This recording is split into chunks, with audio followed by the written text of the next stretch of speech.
ദൃശ്യങ്ങൾ നമുക്ക് കാണാൻ കഴിയുന്നുണ്ട്. കവാടം തുറക്കുന്നു, വാതിൽ തുറക്കുകയാണ്.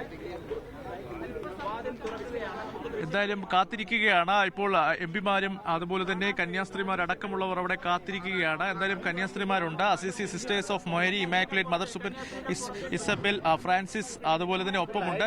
എന്തായാലും കന്യാസ്ത്രീമാർ പുറത്തേക്ക് എന്നതാണ് നമുക്ക് മനസ്സിലാകുന്നത്. ജയിൽ കവാടം മറികടന്നുകൊണ്ട് അവർ പുറത്തേക്ക് വരികയാണ്. 8 ദിവസത്തെ ജയിൽവാസത്തിന് ശേഷം ആ കന്യാസ്ത്രീമാർ പുറത്തേക്ക് വരുന്ന ദൃശ്യങ്ങൾ ആണ് നമുക്ക് കാണുവാൻ സാധിക്കുന്നത്. അവർ പുറത്തിറങ്ങിയിരിക്കുന്നു. 8 ദിവസത്തെ ജയിൽവാസത്തിന് ശേഷം കന്യാസ്ത്രീമാർ പുറത്തിറങ്ങിയിരിക്കുന്നു. 9ാം നാൾ ജയിൽ മോചനം ലഭിച്ചിരിക്കുന്നു. അവർ പുറത്തേക്ക് ഇറങ്ങിയിരിക്കുന്നു. കോടതി നടപടികളിൽ പൂർത്തിയാക്കി ബെയിൽ ഓർഡർ കോടതിയിൽ ലഭിച്ചതിന് പിന്നാലെ ജയിലിലെ നടപടികൾ പൂർത്തിയാക്കി അവർ പുറത്തേക്ക് വന്നിരിക്കുകയാണ്. എന്തായാലും ആ ദൃശ്യങ്ങളിൽ നമ്മൾ കാണുന്നത് പോലെ അവർ പുറത്തേക്ക് എത്തിയിരിക്കുന്നു.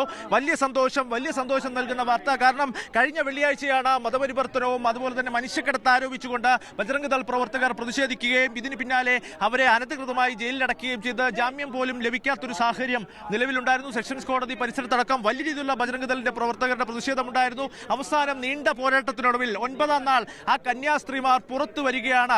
കേരളത്തിൽ നിന്നുള്ള രാഷ്ട്രീയ നേതാക്കളടക്കം അവർക്കൊപ്പമുണ്ട്. കേരളത്തിലെ ജനത അവർക്കൊപ്പമുണ്ടായിരുന്നു.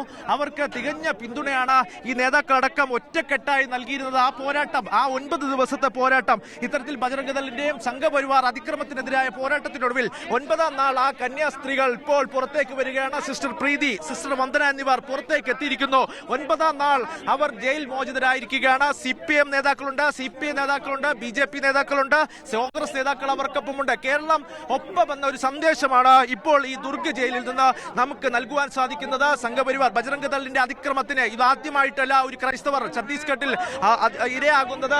വലിയ പ്രതിഷേധങ്ങൾ ഉയർന്നതിന് പിന്നാലെയാണ് കേന്ദ്ര ആഭ്യന്തരമന്ത്രിയുടെ അടക്കം ഇടപെടൽ ഉണ്ടാവുകയും ഇതിന് പിന്നാലെ പ്രോസിക്യൂഷന്റെ ഭാഗത്തു നിന്ന് ചില അനുകൂല നിലപാടുകൾ വരികയും ചെയ്തിരുന്നത്. അവസാനം NIA കോടതിയിൽ നിന്ന് ഇന്ന് ജാമ്യം അനുവദിക്കുകയും അതിന്റെ അടിസ്ഥാനത്തിൽ ഇന്ന് കോടതിയിൽ നിന്ന് ജാമ്യം ലഭിക്കുകയും ചെയ്തിരുന്നു. എന്തായാലും കോടതി നിരീക്ഷണങ്ങളടക്കം നമ്മൾ കണ്ടതാണ്. സംശയത്തിന്റെ അടിസ്ഥാനത്തിലാണ് അവർക്കെതിരെ കേസെടുത്തത്. അവർക്കെതിരെ തെളിയിക്കുവാൻ കൃത്യമായ തെളിവുകൾ ഇത്തരത്തിൽ പ്രോസിക്യൂഷന്റെ പക്കൽ ഉണ്ടായിരുന്നില്ല. അത് തന്നെയാണ് വ്യക്തമാക്കിയിരുന്നത്. എന്തായാലും 9ാം നാൾ ആ കന്യാസ്ത്രീകൾ പുറത്തു. അവർക്ക് കർശന ജാമ്യ ഉപാധികളുണ്ട്. അവർക്ക് മാധ്യമങ്ങളോട് പ്രതികരിക്കരുതെന്നുള്ള ഉപാധികളുണ്ട്. എന്തായാലും വലിയ സുരക്ഷാ ക്രമീകരണങ്ങളാണ് ഈ ജയിൽ പരിസരത്ത് ഒരുക്കിയിരിക്കുന്നത്. അവരുടെ ഒരു വാക്ക് സന്തോഷം എന്നുള്ള ഒരു വാക്കിന് വേണ്ടി നമുക്ക് കാതോർക്കാം. കേസുമായി ബന്ധപ്പെട്ട കൂടുതൽ വിവരങ്ങൾ അവർക്ക് പ്രതികരിക്കുക.